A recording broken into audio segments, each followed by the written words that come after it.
important thing about the empath, which I think you are, or you wouldn't be listening to this, is they are so sensitive compared to the other people in the family.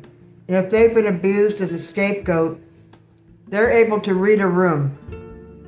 They can tell exactly what's going on. They can read nuances. They become psychic about all the dynamics in the family and in other people. They absorb it. They absorb up other people's moods and emotions, and they sacrifice themselves to save other people. It's a strange thing. So that's the empath. They are self-destructive by laying down to save other people. Well, we all have a shadow, okay? And we have to integrate that shadow to find the true self. The empath, in order to please other people, may have been involved in sins. Other people taking advantage of them. This all has to be faced in the shadow in order to integrate it. When you face your shadow, most people never do. They never face their shadow. But the rare people who do become powerful. Facing the shadow, we all have sins. At first it brings shock. And then it maybe bring anger because you allowed yourself to be used. And then the most important thing and the way to go through this Negretto process is to pity yourself, really, to see why you caved in, so to speak, why you destroyed yourself to help other people. It's to see that your extreme sensitivity made you more empathic, more sympathetic, and before you knew how to protect yourself, you got involved with the wrong people.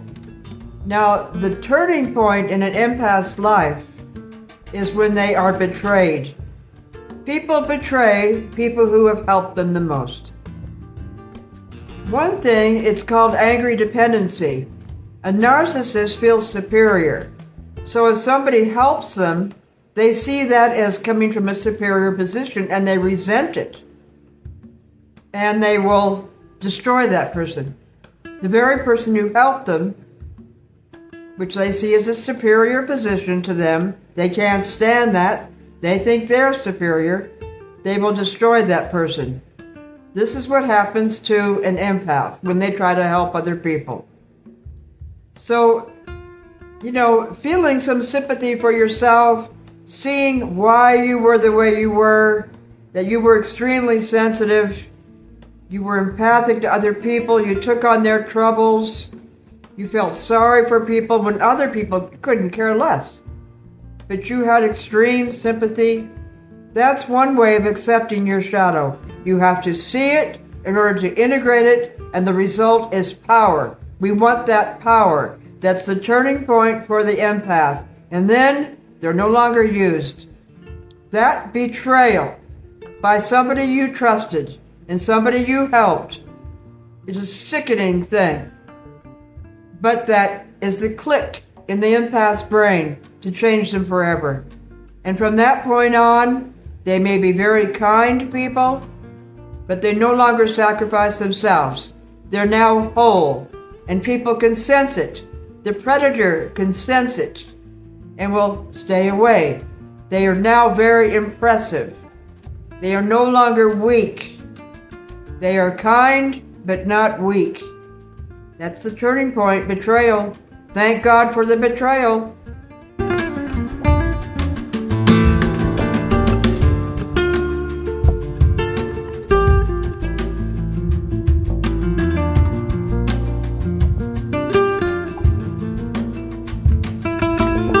Empaths are not weak, they're powerful, but society tells them to suppress that power in order to be nice and kind and helpful, especially women.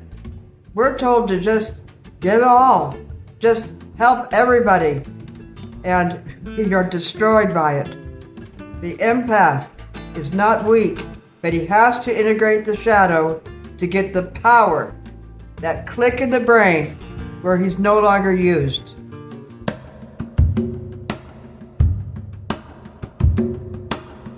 It's a very strange thing psychologically about angry dependency.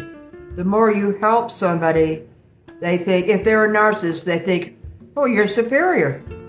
Who do you think you are helping me like you're superior? But they'll take that help. And I've helped people out of homelessness and everything. And they were narcissists. And they thought, oh, she's superior. And they will attack you. It's the middle finger. They will destroy you in some way. Angry dependency is a very interesting thing. And that beautifully describes the narcissist.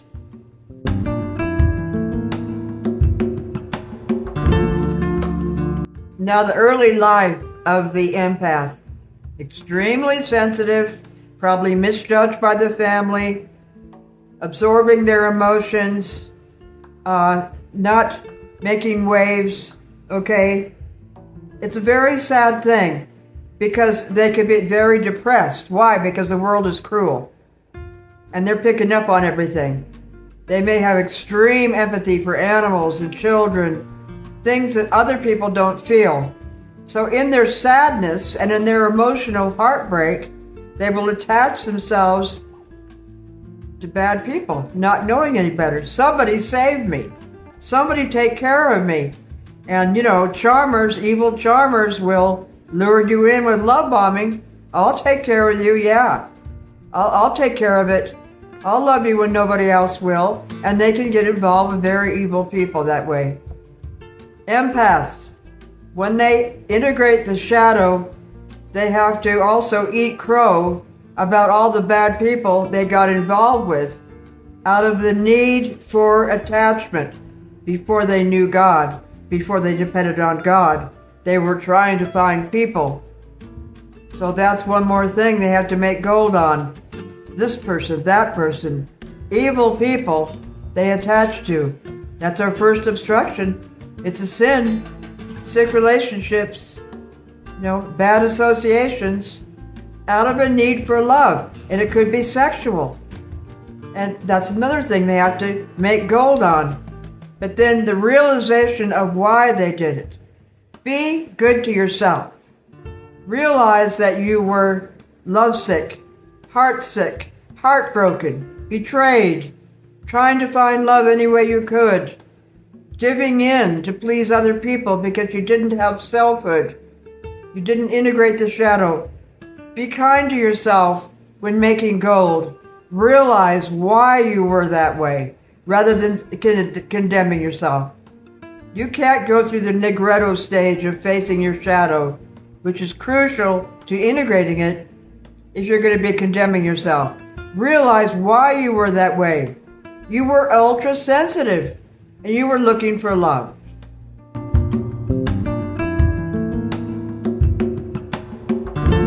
I had a very tough time adapting to civilization.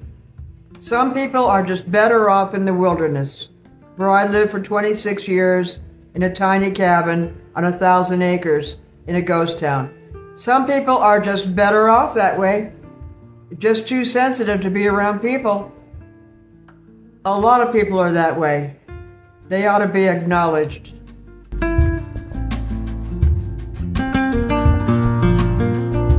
After being abused and scapegoated, the empath knows everything. They are the ultimate psychologists. Every nuance about psychology. This person is a narcissist, that person's a psychopath, that person's love bombing, that person's using that person. They know it all because they had to be.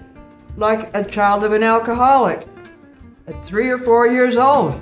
They knew what it meant to put footsteps on the stairs, or if somebody was asked a question and it answered too slowly or diverted from it, they knew what gaze aversion, gaze fixation, they knew what all the signs of psychology. They are the master psychologists, more than a person with a Ph.D. in psychology. That doesn't teach you 1/10 of what it is to be in an abusive system and for survival, having to learn it all about what people are like and what they mean.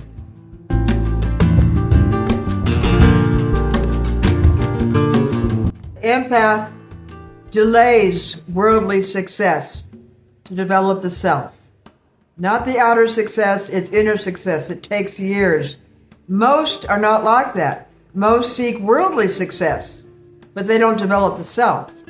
It's all fakery, it's all persona, it's all a facade, but they don't know who they are. And later on, there's collapse into alcoholism or some kind of dysfunction.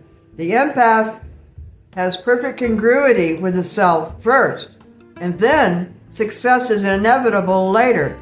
But all you have to do is put up with people's put downs for you being lazy or a flounderer or not making it or most likely to succeed and then disappointed us.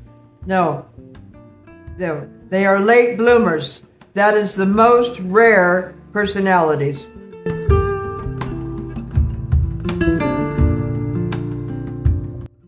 Being betrayed by somebody you trusted and loved is the catalyst for forced shadow integration. You want to integrate the shadow. Everybody has a shadow. They have a persona, which is their facade to the world, and they have a shadow. All their sins, all the things, all the darkness, that has to be integrated into the personality to have success, wholeness, to be perfect as we can be. Okay? It's betrayal that forces the empath, is the catalyst to integrate the shadow. That's it. It shatters the personality, it shatters everything they knew, all of their tactics to people please and get approval and get love is shattered, and from that point on, they're different people. Thank God for a betrayal. I know it brings a sickening feeling when you've loved somebody and trusted them and they betray you. It's a horrible feeling. It's shattered glass, okay? It's shattering of your world. But that is the very key to integrate the shadow for successful personality.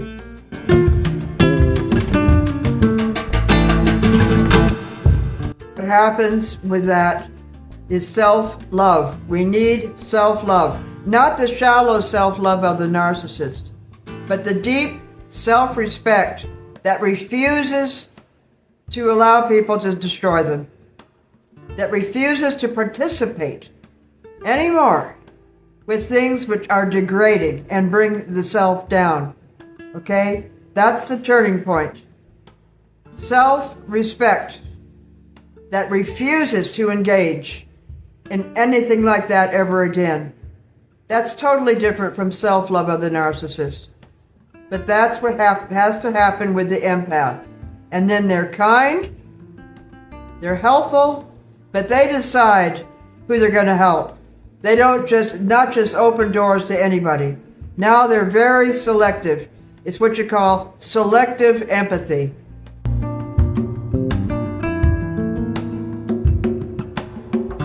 The healed empath remains pleasant, but impenetrable to emotional manipulation ever again. Now, if you don't integrate the shadow and find the success by becoming that way and allowing betrayal to be the turning point, you're just going to be a doddering, old, used up, not respected person dying early. Just used up by people and abandoned. You have to integrate the shadow, and then you're just pleasant. You don't take revenge on people. You don't deal with your grudges by seeking them out to get back at them. No. You're a pleasant personality, but people can tell. Predators, stay away now. They can tell by your eyes that you are not easily brought down anymore. They cannot prey on you anymore. Whereas before, the empath was open doors to anybody.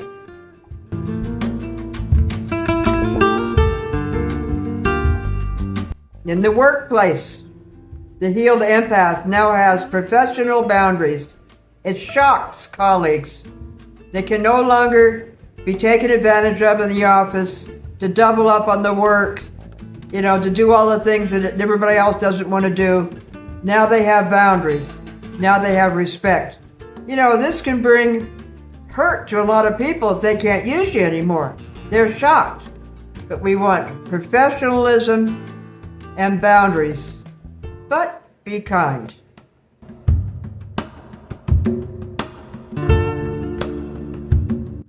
Once you're healed, the mere presence of a healed empath makes inauthentic people very uncomfortable.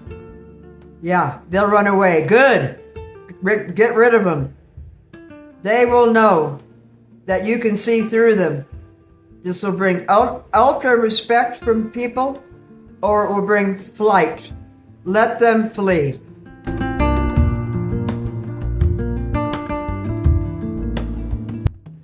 Another thing that happens with the awakened, healed empath is they expose people without saying a word. People are exposed just by being in your presence. You don't say a word. It's a wonderful thing. Like I say, a healed empath who has integrated their shadow is very powerful while being nice and not saying a word. It's true magnetism. And it usually happens later in life, after having their face pushed in the mud all their life, having that turning point from betrayal, whether it's being cheated on or whatever, financially scammed, that's the turning point. And now their mere presence exposes everybody in the room.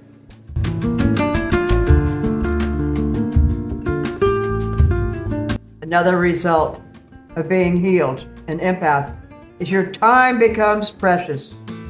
Not instantly available to anybody who wants access. No more of that. No more. You select very carefully who gets access to you, because it's your spirit. Okay? And your time is extremely valuable. That's a wonderful thing. No more interruptions, no more surprises, no more you adapting to things happening in the universe. Now you choose who you give your time to, because that comes with self-respect. You know what you've been through, you know how you suffered in your early life, and that brings self-respect. You're not ever going to let that happen again, and it comes down to how you spend your time.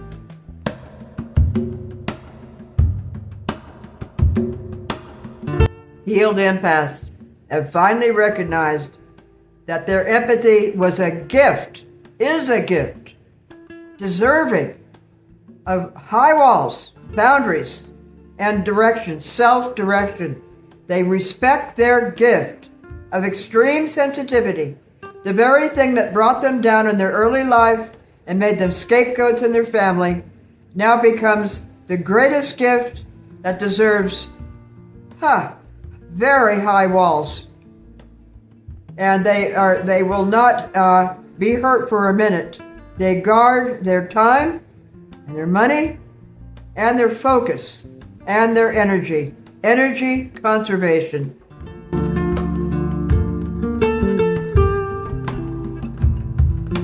Here's the timeline for an empath. First, you have unconscious empathy, feeling sorry for everybody, absorbing their emotions, laying down and being weak, okay? Unconscious empathy. That becomes betrayal, okay? And heartbreak. You're betrayed. The world is cruel. They're going to break your heart if you're that way. That becomes shadow integration. It's forced. And now you're a conscious chooser of your own reality, okay? Unconscious empathy, betrayal, and heartbreak, shadow integration, conscious chooser of your own reality. Now you got power. Now you're a leader. You're kind, but you got boundaries, and the predators can't wait to get away from you.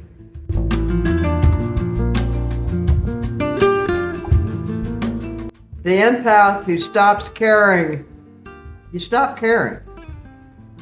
Has not lost his humanity. He's found his power. His greatest power that others lack. They're insensitive. People are insensitive. It broke my heart, the insensitivity of people, all my life. Okay? But when you refuse to be used anymore, oh, they'll call you inhumane and cruel. Just forget all that. You haven't lost your humanity. You found your power, and that is the greatest teacher of all.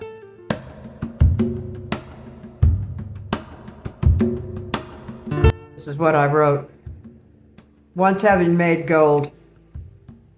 The empath's sensitivity is sacred. His energy is invaluable, and his peace is non-negotiable.